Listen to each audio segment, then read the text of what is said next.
হঠাৎ তুমি এখানে? কি করব বলো, আজ 6টা মাস হয়ে গেল তুমি বাড়ি আসোনি। ফোনেতেও আজকাল সেরকমভাবে কথা হচ্ছে না আমাদের। তাই আমি ভাবলাম তুমি যখন পারছই না, সেক্ষেত্রে আমি না হয় নিজের থেকে খোঁজ খবর নিয়ে যাই তোমার।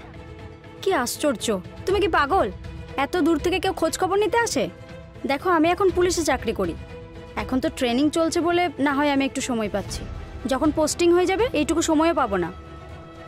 চিন্তা নেই, তখনও আমি তাই করব, নিজের থেকে এসে তোমার খোঁজ নিয়ে যাব। আরে বাবা, এখনো তুমি ব্যারাকে থাকো, তাই একসাথে থাকা যায় না।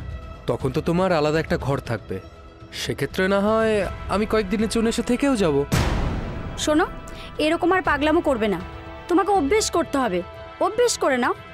আরে বাবা, তোমার বউ কিন্তু এখন আর 5 জনের মতো চাকরি করে না, পুলিশের চাকরি, অনেক দায়িত্ব, বুঝলে?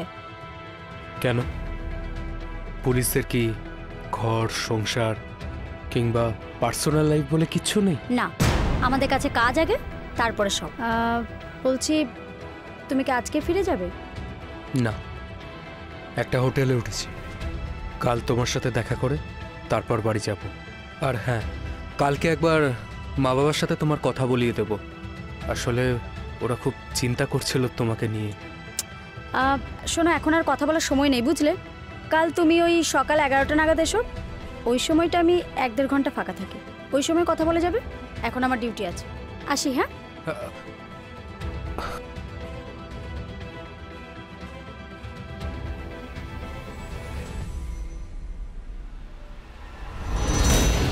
পরদিন আমি ওর জন্য দাঁড়ালেও ও কিন্তু আসেনি, আমার ফোনটাও ধরেনি।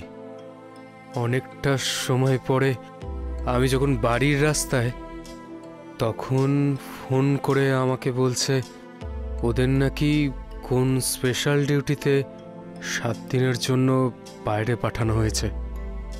তখন ব্রিফিং চলছিল, তাই ওর ফোনটা সাইলেন্ট ছিল। হ্যাঁ, সে তো হতেই পারে। ট্রেনিদের তো ওরম স্পেশাল ডিউটির জন্য পাঠানো হয়, এতে সন্দেহ করার কি আছে?